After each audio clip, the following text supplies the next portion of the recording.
Oi, gente. Eu queria estar fazendo um vídeo alegre. Até tem um negócio que eu quero comentar sobre um filme que eu vi, sobre o papel da esperança, no filme O Elefanta do Mágico. Mas eu não deu pra fazer ainda, e daí eu. Porque eu queria fazer um vídeo menos drama, porque eu tô vendo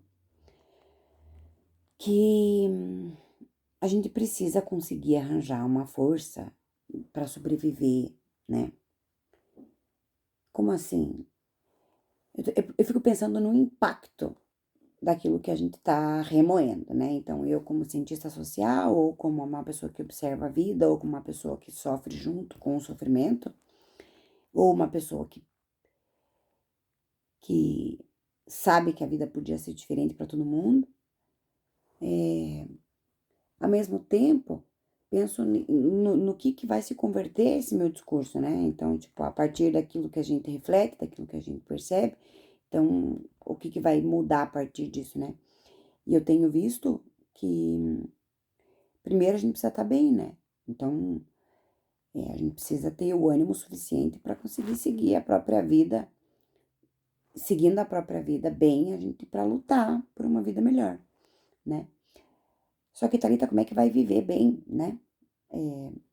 Porque eu vejo colegas ou intelectuais que eu convivo, e eu mesma, numa sofrência, assim, na vida prática da sobrevivência, isso que eu, em sala de aula, às vezes desabafo uma coisa ou outra, e uma aluna uma vez falou pra mim, problema de branco, né, professora?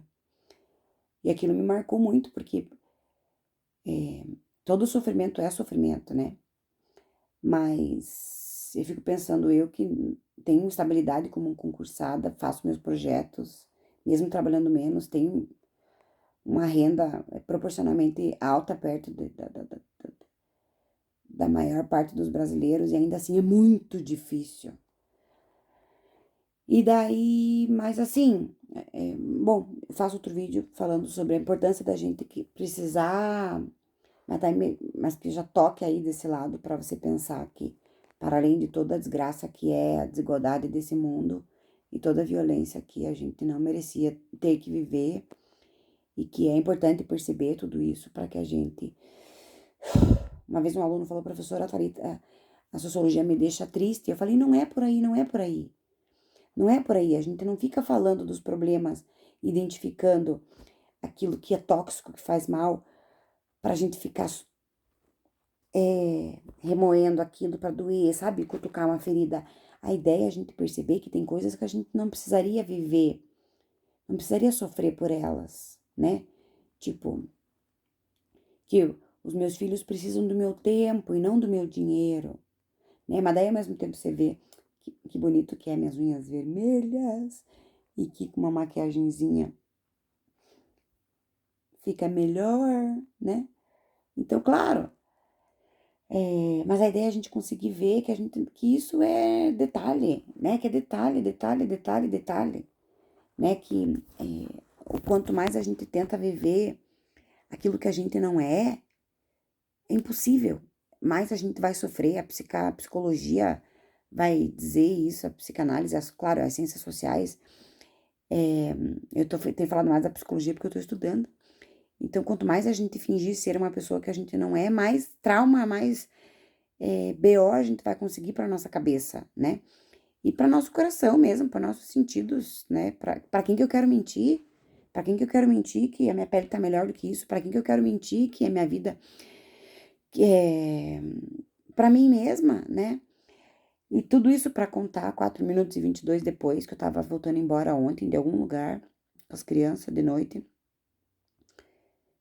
E muito frio aqui em Curitiba, e tinha um cara de Uber bike numa ruela, assim, sabe? Olha, muito frio. E eu fiquei olhando aquele cara e falei, meu Deus, é a escravidão. Sabe como se na minha mente passasse um filme como se eu estivesse vendo a escravidão? Sabe, o escravo sendo chicoteado lá? E o pior é que o escravo moderno, o escravo hoje, não se vê como escravo. E porque parece às vezes que dá uma falsa ideia de liberdade. E claro, a teoria é muito clara nisso, porque a própria ideologia do sistema faz com que a gente não perceba o quanto, ou algumas sutilezas, ou algumas artimanhas, para a gente parecer não tão escravo assim. Falo isso porque eu tenho 2 crianças pequenas, sou professora, e é muito, muito, muito, muito pesado o trabalho, tudo, né? E o meu marido tá de Uber, além do trabalho dele de massoterapeuta, tá de Uber aí, e o tempo livre que ele tá trabalhando, sabe? E é isso. E daí você vê todo mundo à tua volta. No tempo, tem um filósofo chinês que está trabalhando isso bem agora, não vou saber pronunciar o nome dele. E o tempo que a gente tem livre, né? Ou a gente tá se entupindo de coisa que não vai gerar alívio, ou a gente tá estudando, estudando, estudando. Eu hoje, feriado, eu queria, eu queria produzir, eu tenho, me convidaram para fazer uma conferência de um artigo, para não ganhar nada, né? Mas para ganhar o quê? Para ganhar status, né? E é isso, a gente tá nessa frenesi de conseguir ser melhor, de conseguir fazer um projetinho aqui para conseguir foto. Enfim, é uma escravidão. Você consegue perceber o quanto é uma escravidão? Olhando em volta assim, né? E claro, né, na escravidão, as pessoas não. Algumas pessoas não percebiam que a escravidão era escravidão. No feudalismo, algumas pessoas não percebiam que aquela opressão era tão absurda que os reis eram reis, não foi porque Deus quis. E claro, aqui a gente não percebe, eu fico pensando que coisas. Por exemplo, eu descobri, com quase 40 anos, vou fazer 39 semana que vem, que eu tinha um sofá de 3 metros na minha sala, sem ter escolhido ter um sofá de 3 metros na minha sala. Claro, na época que eu tava grávida, o que eu mais queria era um sofá, foi aí que eu troquei de sofá. Mas era um trombolho de um sofá na minha sala, com 2 crianças pequenas dentro de um apartamento, entende? Eles ficaram doentes por 2 semanas seguidas, e eu pensei, gente, por que que eu tenho? Por que que eu tenho um sofá de 3 metros na sala? E não tem espaço para as crianças correrem. Vendi o sofá, comprei um tatame, e tem um tatame no chão ali. E um colchão de solteiro, onde a gente às vezes senta ali e usa de sofá. E fiz uma outra salinha ali de sofá, né? Com um sofazinho desse simples assim. Mas para dizer, o que será que a gente vai descobrir no futuro que a gente fazia porque era idiota, né? Porque a ideologia, né, a ideia da classe dominante que tem interesse em dominar. Então, o que que a gente fazia, né? Eu falei pro meu filho esses dias que tem gente que põe silicone na bunda. Ele se matou de rir. Eu falei, sim, tem gente que corta, tem gente que põe silicone na bunda. Eu fiz, eu fiz a, tipo, eu fiz a unha esses dias em gel, né? Ah, é legal, a unha em gel não sai. Massa, né? Eu raramente vou no salão fazer unha, não tenho paciência pra isso, não tenho dinheiro pra ficar. Isso aí foi eu que pintei, me senti escrava livre, né? A pessoa escrava acha que é livre, né? Acha que é livre porque ela mesma faz a própria unha, né? Mas é escrava de qualquer jeito. E daí, mas é tão bonita, né? Mas e daí, fiz a unha porque eu ia pra praia, né? Não sai. Que legal, não sai. Do pé principalmente. Gente, não sai. Eu falei, meu Deus, que burrice, que burrice. Você faz o negócio, como é que sai? Sai só lixando, só lixando. Ai, meu Deus. Mas a ideia é, o que que no futuro a gente vai olhar para trás? Se tiver alguma ideia, coloca aí no chat.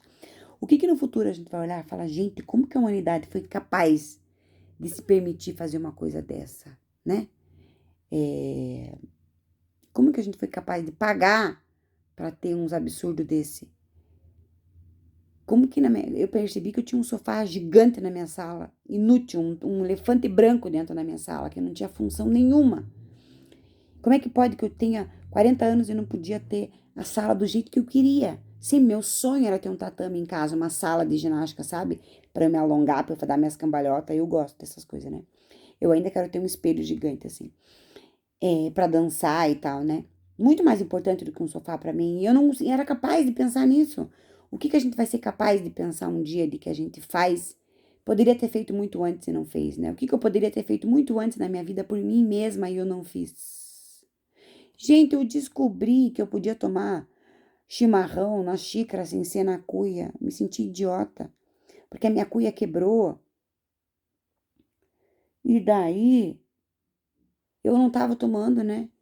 Daí um dia eu vi um vídeo de um cara um cara do Rio Grande do Sul que fala sobre churrasco e ele tomando chimarrão na xícara. Eu falei, gente, que ideia genial. Eu falei, como que pode? Eu, estúpida, burra, achando que só podia tomar, sabe? Umas coisas, umas associação idiota que a gente é capaz de fazer. Tipo, eu só posso fazer isso se for desse jeito. Não, a gente pode fazer as coisas do jeito que a gente quiser. Eu posso fazer as coisas do jeito que eu quiser. Tudo isso para dizer, claro, a ideologia do sistema faz com que a gente não perceba que a escravidão é escravidão, né? Mas a gente pode ser livre em muitas outras coisas e a gente não é.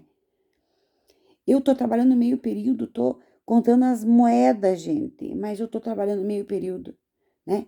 Eu tô com, sabe? Aos poucos, outras coisas que acabou minha televisão tava desligada, eu vou ter que acabar o vídeo, minha televisão tava ligada e daí ela desligou. That was funny. That was very funny. Mas enfim, pra gente descobrir que a gente pode ser livre em algum sentido e a gente não é. E esse vídeo vai acabar só porque o celular tá avisando que tem que ter 12 minutos. Então, será que a gente pode ser livre em outra coisa?